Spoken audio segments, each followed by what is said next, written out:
UFC Della Maddalena versus Carlos Prates happening in May 2nd at the Perth, Australia arena. It's in Australia, guys. Do you know what that means?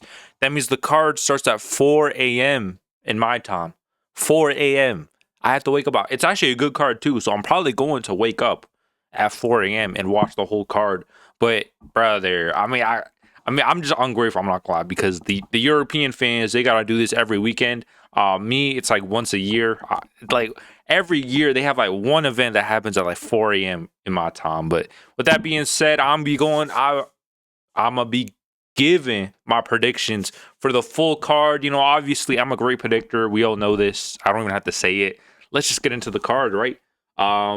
Boom. Let's see the poster. Ooh, it's a nice looking poster. I'm not gonna lie.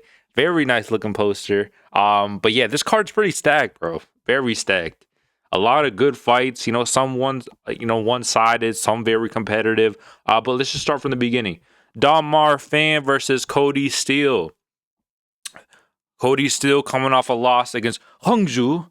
You know, and Dahmar Fan, he is coming off a win, you know, against the guy who looked very similar to, I'm not gonna lie, that fight had me tripping out because they looked exactly the same. They're both bald, they're both kind of similar heights, they're both like have like skinny faces. Like, bro, they look the same. I'm all right, let me just wait, is that racist? Are they let me chill. But I'm going with Cody Steele by knockout. I'm not gonna lie. Dahmar Fan's last fight, it was a very close fight, you know. I mean, no, it wasn't that close. I mean, he did win the fight, but I feel like his defense needs a little bit of work. I feel like he gets hit a little too much. And a guy like Cody Steele, even though there is quite 2-inch height advantage, I do think Cody Steele, just look at him, bro. Like, he just physique mugs him. You know what I mean? He power mugs him, let's be real. But I'm playing. Bro, look at him. He's like a ball of muscle, bro. I feel like he has a lot of KOs in his record. I feel like Dahmar Fan overall, I do think he's a little more skilled. But Cody Steele, whether it's on the ground or on the feet, he is pretty well rounded. And I feel like that one punch KO power that he got, I feel like Dahmar Fan, his defense is a little, it's not great. And I feel like he's going to capitalize on that. Cody Steele, that is. And I feel he's going to get a knockout. I don't know why I keep saying I feel like you guys know I feel like, you know what I mean? I don't know what I'm saying. But Cody Steele, I'm going to go second round knockout. Dahmar Fan, he starts off really good. He only has 2 losses in his record, by the way, and they're both to Quillen Salakil. So, hey, that's, hey. But I'm going Cody Steele by knockout. Second round. Next fight, Jonathan Mikhailov versus Themba Gorimbo. Themba Gorimbo. Jonathan Mikhailov, man. Jonathan Mikhailov, first of all, he is absolutely ripped, bro. Like, yo, he's ripped. I mean, like, the pause, but like, bro, he has a very nice physique, very big for the division. He's 6 foot. Actually, Themba's bigger than him or taller than him, but he's 6 foot, very chiseled as well. I do think he will be getting it done this Saturday. I just feel like he's one of the most underrated fighters in the UFC right now. Very underrated. I do think he will be ranked in the future just off of his size and his kicks and his grappling. I think he will be winning by, I'm going to go a guillotine submission. Round number 1, I'm going to say he's very, aggressive. I feel like Themba, we've seen his last couple of fights, he's just not that great. Even his wins, a couple of them aged well, like Ramiz Brahimaj and I guess Nico Price. I'm playing. But he did beat Nico Price, but it's just the way he's beating them is like he like smudges on them for 3 rounds. You know what I mean? I feel like Jonathan Mikhailov, he comes in there and he wants to finish you. Let's be real. Like, he wants to pause, but he wants to get you out of there. And I feel like he will be getting Themba out of there. Round number 1, I'm gonna go guillotine. Themba, he has been submitted before, by Vicente Luque. Mikhailov, very good grappler as well. Trains with Robert Whitaker. Yeah, I'm going with him. Yeah. Moving on. Ben Johnston versus Wes Schultz. As you can see, Ben Johnston, he is very, very nonchalant because he doesn't even have a photo, but he does train out at CKB. Wes Schultz, he did get knocked out. He did get knocked out his last fight. I'm going with Ben Johnston, bro. I'm going by him. But I'm going to go decision. He is, by the way, you can't see it. He's 6'4" as well. So, he's taller than him. He's in his hometown. He trains in CKB. only has one loss on his record. You know, I'm not gonna lie, they're both, you know, I just don't know much about them. I'm being real. I did my research a bit, but by research, I mean just look at the records, look at their, you know, that's the type of research I'm on. You know what I mean? But now I'm going Ben Johnson. I'm gonna go decision. You know, yeah, trains at CKB. Yeah. All right, moving on. Kobe Thickness versus Vince Morales. Vince Morales, honestly, USC veteran, bro. He's been the USC for quite some time, I'm pretty sure, or maybe not. I'm not too sure. But, you know, 16-10. Damn. 16-10. That's just not great. I'm being real. I'm not too sold on Kobe Thickness. You know, he's not bad, but I'm being real. His fighting style, it's just I just don't like to watch it. I don't like to see it. But I do think he's gonna win by decision. I feel like Vince Morales, he is a veteran. But a guy like Kobe Thickness, he's kind of hard to beat in a way, just because he's so light on his feet and he moves so much, and his punches, they don't do a lot of damage. So you kind of, you know, he just ends up winning somehow. You know what I mean? I feel like you're in there, you think you're winning because you might like hurt him a couple times, but then he ends up, you know, like his last fight, it was a very close fight. He got dropped, I'm pretty sure, a couple times, but he ended up winning just surely off of, you know, the strikes, the total strikes, even though they're not huge strikes. You know what I mean? He trains with Volk. I'm going with Kobe Thickness. I just feel like Vince Morales, he's just not that. He's pretty underrated. Like, he's losing to Raul Rosas Jr. and Elijah Smith. Like, he's not losing to bad people. I just feel like Kobe Thickness, it's going to be a very close fight. I'm going to go split decision. Kobe Thickness wins it. Yeah, barely though. Yeah. And I think, bro, do you want this fight? They're gonna say robbery. I could already tell. They're gonna say robbery like they do for every single Kobe Thickness fight. I guarantee even the one against Alexandre Topuria, people were calling robbery for that fight. I'm like, I don't know about that one. But now, moving on. Jacob Malkoun is back. A pretty quick turnaround. You know, he fought February 1st, I'm pretty sure, in UFC 325. Back already in his hometown, I'm pretty sure. Actually, he might be from New Zealand. I'm not too sure. He does train with Robert Whitaker, and he is fighting Gerald Mearshart, GM3. Just the absolute legend, GM3. You know, 37-21. What a veteran, bro. He has like 60 fights, bro. Yeah, I'm not gonna lie. He does actually. GM3 does have like a 3-inch height advantage, but I'm not gonna lie. I think this is his last fight in the UFC. He's on too big of a run of a, you know, losing streak where I just like, why would they keep a guy if when they get in there, they just lose every time? Like, I'm not gonna lie. He's losing again. He's getting knocked out, in my opinion. It's not even that he's like has a bad chin or, you know, I feel like he's just not built for fighting no more. How old is he? Let me check. How old is he? He is 38, bro. He's just not built for fighting no more, man. He's not built for fighting no more. I feel like he kind of quits in his fight a bit. He is fighting good competition. Like, his last fight, I'm pretty sure it was against Kyle Dawkins, the guy who was fighting Bo Nickel. But Jacob Malkoun, he's very underrated, in my opinion. Like, he trains with Robert Whitaker. His last fight, I picked him. He was a big underdog against Torres Finney. I picked him, and he completely dominated. Very good fighter. Again, he trains with Robert Whitaker. You know, you could tell a lot by someone's like fighting style if they train with another fighter and they kind of, you know what I mean? Jacob Malkoun, he's getting it done, knockout first round. I could see a decision just because he's not that powerful of a guy. Like, he couldn't even finish Torres Finney when he had one leg. You know what I mean? But nah, I'm gonna go him knockout. I feel like Gerald Mearshart kind of quits in a way, not really, but I do think this will be his last fight. Bye. That was corny. I'm gonna edit that out, actually. Moving on. Junior Tafa versus Kevin Christian. Now, if you guys don't know anything about Kevin Christian, he is actually 6'7" tall. So make that what you will. You know what I mean? 6'7". Crazy.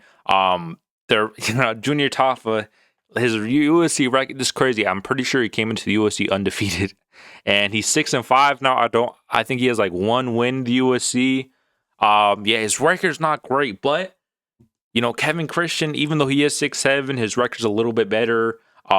He's not great either. I'm being real. It's a battle of the.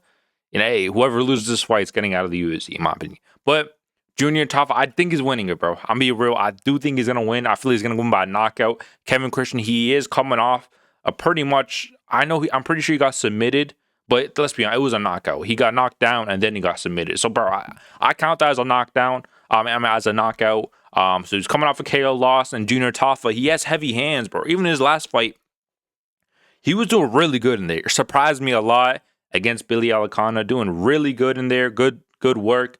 But he has zero ground game, like absolutely zero ground game. Kevin Christian actually he is pretty good at in the ground, so that is something to think about. But nah, I feel like if you're getting knocked out by Billy Alicana, that's just not a great look. And I feel like Junior Taffa, he is a powerful guy. He's gonna capitalize on that. He's gonna knock him out. Round number 1, I'm gonna say round number 1 knockout for Junior Taffa. But if it goes to the ground, it's over. It's over. But nah, moving on. Cam Rouston versus Robert Brzycz. If you guys don't know about Robert Brzycz, he was the guy in the post-fight interview where he was like, give up. What did he say? He was like, don't believe in yourself and give up or something like that. I don't even know. But nah, I'm going Robert Brzycz. He is an underdog. Cam Rouston, he is in his hometown, Australia. He is coming off a pretty couple of good win streaks. I just feel like Robert Brzycz, I feel like he's quite underrated. He's coming off a knockout himself, you know what I mean? And I feel like Cam Rouston, similar to Damar Fan, I feel he keeps his hands a little too low. Plays like a little too risky in my opinion. I feel like Robert Brzycz, he's either gonna capitalize on it, or maybe dropping him, or the grappling. There is a grappling advantage for Robert Brzycz. I do think he's more experienced as a fighter. He's gonna win by decision. I'm being real. He's gonna win by decision. He is an underdog as well, so little underdog pick for me. Not a bad shot at all, actually. I'm going Robert Brzycz, and sick promo after the fight. Yeah. But I don't care about these fights. I'm being real. Let's move on to the main card. I'm pretty sure Tai Tuivasa is back against Louis Sutherland. First of all, how is Tai Tuivasa physique mugging Louis Sutherland? How do you have a worse physique than Tai Tuivasa, bro? I'm not gonna lie. How, bro? But nah, let's talk about the actual holy records. Bro, look at their records. 15-9, 10-5. It's just not great, It's just not great. But I think Tai Tuivasa is bringing it home. He's bringing it home. He's doing a shoey after. It's gonna happen. Actually, I'm not too sure because let's be honest, this is a 1-round fight. Either way, they're both gonna brawl in the first. Let's be honest, they're both brawlers. And either they both, you know what I mean? They're gonna brawl. And I feel like Tai Tuivasa is just a little more slick with it. You know what I mean? Louis Sutherland, he's a little too risky. I feel like Tuivasa is gonna catch him. Big overhand, drop him. And I think he's going to put him out. First Tai Tuivasa win in literally since like 2022. Crazy. Actually, did he even win 2022? He lost to Pavlovich and Gane. Maybe 2021. It's been like 5 years. All right. But now he's taking it home. Louis Sutherland. He took it on short notice as well. So, make that what you will. But Tai Tuivasa is bringing it home. Big right hand. And what else can I say? Come on now. He's bringing it home. Moving on. Oh, the real heavyweight. This is the real heavyweight fight. Shamil Gaziev versus Brando Perisic. And I'm going with Shamil, bro. I'm going with Shamil. Let's look. Where are the odds? All right, he's an underdog, Brando Perisic. He's coming off a win against Louis Sutherland, round 1 knockout. Shamil, he actually did get knocked out his last fight against Waldo, I just don't even want to think about it if I'm being real. But I just feel like Brando, he's pretty good. He's pretty good. He's 6'5". Trains at CKB. Well, a lot of good training partners. Pretty athletic, knockout power. But a guy like Shamil, when he brings it on you, he's gonna blob him. He's gonna put. He's knocking him out the first. I don't care. He's knocking him out the first round. Shamil's gonna get the knockout. He's gonna come home with the W. And what else can I say? Brandon Perisic, he's good. I just feel like the experience, he's not very experienced. I feel like Shamil Gaziev, when he puts the pressure on you, he's going to crumble. Brando, that is. He's going to crumble and he's going to put him out round number one. I'm sorry, going from Louis Sutherland to Shamil Gaziev. Like, what are you doing, bro? People forget Shamil Gaziev's ranked, bro. Like, he's ranked. Like, he's ranked material, one of the best division in the UFC as well. What else can I say? Shamil, first round KO. Moving on though, Marwan Rahiki versus Oli Schmid. Marwan Rahigi, he was supposed to fight. I'm pretty sure Jack Jenkins. I'm pretty sure he pulled out. Oli Schmidt Oli Schmidt stepped in. His record's 5-2, 4-2. Pretty horrendous. You know what I mean? I don't see an upset if I'm being real. Marwan Rahigi, he does take a lot of risks. You know, his defense isn't the greatest, but he's undefeated, so he hasn't lost yet. I know a lot of his fights are kind of you're on the edge of your seat because he's getting tagged in a lot of them. And, you know, I do think one day he will get caught and get put down just with that style, unless he like fixes it up.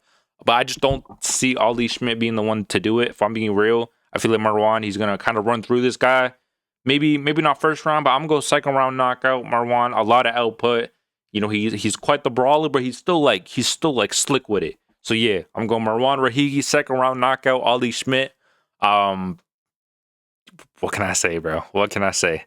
He is taller though by 2 inches, so 3 inches actually. I'm stupid. Moving on. Steve Erceg is back. Yo, this card has a lot of Australians, bro. They always do, but they have like the good Australians. You know what I mean? There's no like, I don't even know what I was about to say. But nah, Steve Erceg versus Tim Elliott. Tim Elliott actually coming off a good win against Kaya Sakura. I thought he was gonna lose that fight. Steve Erceg kind of coming off a very close fight against Adi Osborne. Who do I think is gonna win? I'm being real. I'm going Steve Erceg, bro. I feel like he is a favorite, so it's not like a hot take or nothing. But I just feel like he's more slick on the feet. I feel like if it gets to the ground, you know, Tim Elliott, obviously, he's pretty good grappler. If he takes to the ground like he did in his last fight, I feel like Steve Erceg, I don't know why I keep saying I feel like. Why do I keep saying that? I think Steve Erceg will, you know, the scrambles, he's very good grappling himself. He literally defended takedowns off of Pantoja. You think he's not going to defend takedowns off of Tim Elliott? He's 100%. Let me chill. Maybe not 100%, but he will be defending the takedowns. And I feel like on the feet, it's barbecue chicken, bro. Even though Tim Elliott, he's not a bad striker. You know, didn't he drop Kai Sakura? I'm not sure. But, you know, Steve Erceg, he's just more slick. He's quite careful as long as he doesn't get caught. Which Tim Elliott, he's not the most powerful puncher. But I feel like Steve Erceg will be coasting to a decision, striker heavy fight, and he's gonna win. He's gonna win, and that's 2 win streaks, two fight win streak for him. So yeah. What else can I say? Maybe a little tighter one. Who knows? Maybe. But I'm moving on. Co-main event of the evening: Beneil Dariush versus Quillan Salakil. Beneil Dariush versus Bedtime. Let me chill. But now Beneil Dariush, your time has come. I think this will be a retirement fight for Beneil Dariush. Not that I think skill for skill, Dariush is one of the best in divisions. But when it comes to the chin, maybe not even the chin. I don't even think it's like entirely the chin.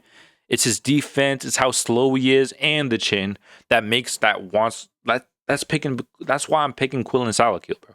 His defense is horrendous. He's very slow, and a guy like Quillan Salakil, he's a dangerous guy. Like he's on a crazy win streak, a lot of finishes as well, knockouts, submissions, decisions. He has them all. You know what I mean? Like I said, skill for skill. I'm going Beneil Dariush every single day of the week.